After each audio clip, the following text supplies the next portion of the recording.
wins 5-0 at Old Trafford. Man United 5, Club Brugge nil. It was a scintillating performance by the Red Devils at their fortress. Look, heading into this game, I was really confident, but I was expecting maybe a 2-0 victory, maybe a 3-0 victory, but 5-0. I didn't think we'd be able to defeat Club Brugge by 5 goals to nil. But the players stepped up today. That's all I can say. In the previous leg, as I said, the lineup was horrible. Like there was no attacking intent. But today, given how Solskjaer had set up his team, it was pretty evident that he was going for the W.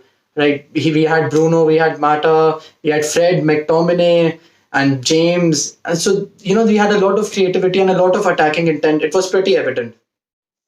So we were set up in a 4-2-3-1, the same formation which Solskjaer had used against Watford, with a couple of changes here and there. Romero started ahead of De Gea, Bailly replaced Lindelof, Scott McTominay replaced Matic, Mata replaced Greenwood, and as per reports, Martial received a knock in the training session yesterday, so Igalo started ahead of him.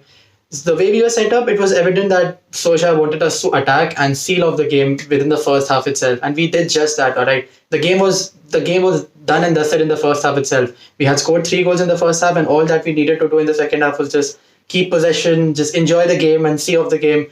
But we managed to score twice in the second half as well. So the first goal, Bruno Fernandes penalty again. That was a brilliant penalty. He scored. He's missed only 2 penalties in his entire career. Can you believe it? So we basically have that assurance.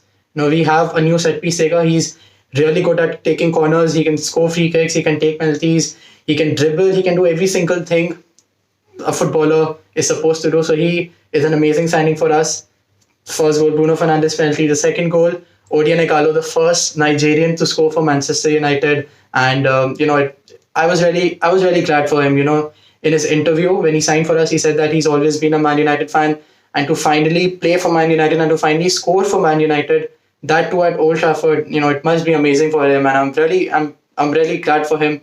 Then the third goal, McTominay, he came back from an injury and then he scored. So Mexos, he's basically, if I think Scott McTominay, it's a very personal opinion. I know it might be an unpopular opinion, but Scott McTominay is the best player in our squad. Bruno Fernandes is there, but I think Scott McTominay, based on current form, the form he's been in this season, he has been on another level. So we'll talk about that later. But he scored the third goal, and the first half ended, and the second half, Fred scored twice. Club Brugge, they didn't really show any attacking intent. They had a couple of chances in the first half, but our defense was well organized. Maguire and Bailly. So they didn't really possess much threat. And yeah, we scored 2 goals in the second half as well, and we had a comfortable victory today. 5 games played, 5 Man of the Match awards for Bruno Fernandes. What a start to life in Manchester for him. He totally deserves it. He was the best player on the pitch again. He ran the show again. So he totally deserves the Man of the Match award today. But let's just talk about Juan Mata and Luke Shaw for a minute.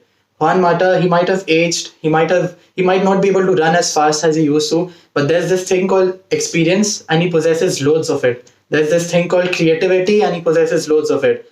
And today's match showed how creative and smart a player Juan Mata is. He was linking up with Bruno. He was dropping deep to try and create chances. He was everywhere on the pitch. And the second assist which he provided to Odion Igalo, I think most of the players would have tried to shoot from the position that he was in, but he spotted Odion Igalo in the center of the box and he played it to him, and that was a goal. That was a brilliantly worked goal. Bruno Fernandes and Mata linking up. So I think based on today's performance, personally, I feel that Juan Mata should have got the Man of the Match award. But it's up to the authorities. And anyways, I'm glad for Bruno Fernandes and Luke Shaw. Say what you will about him, he's the second best left back in the league. I think when he's in form, when he's in the mood to play, he is the perfect solution to our fullback problems. When he is in form, then he's the ideal left back which Man United would want to have. But the problem with him is inconsistency. As it is with most of our players. So, but I hope he overcomes it, and let's just pray that he keeps on putting in these kind of performances week in, week out. So, as I said, every single player on the field today was absolutely amazing. But the 4 players who stood out for me the most were Bruno Fernandes, Juan Mata, Luke Shaw, and Scott McTominay. So it was a good day. It was a really good day. My exams ended today. We won comfortably, 5 goals to nil.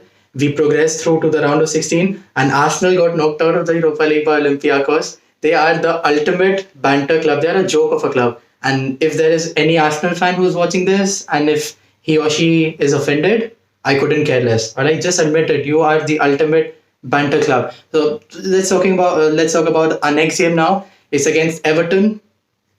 Don Carlos side. It's always a tricky fixture. Everton away at Goodison Park, and particularly this time it's Carlo Ancelotti's Everton. I remember last season we were humiliated at Goodison Park, 4-0 thrashing. But I think things will be different now that we are in great form. And yeah, let's just hope that we put in a great performance on Sunday against Everton and try to get a W. Bruh, look at this dude. Wait till you see the. No, no, no, no.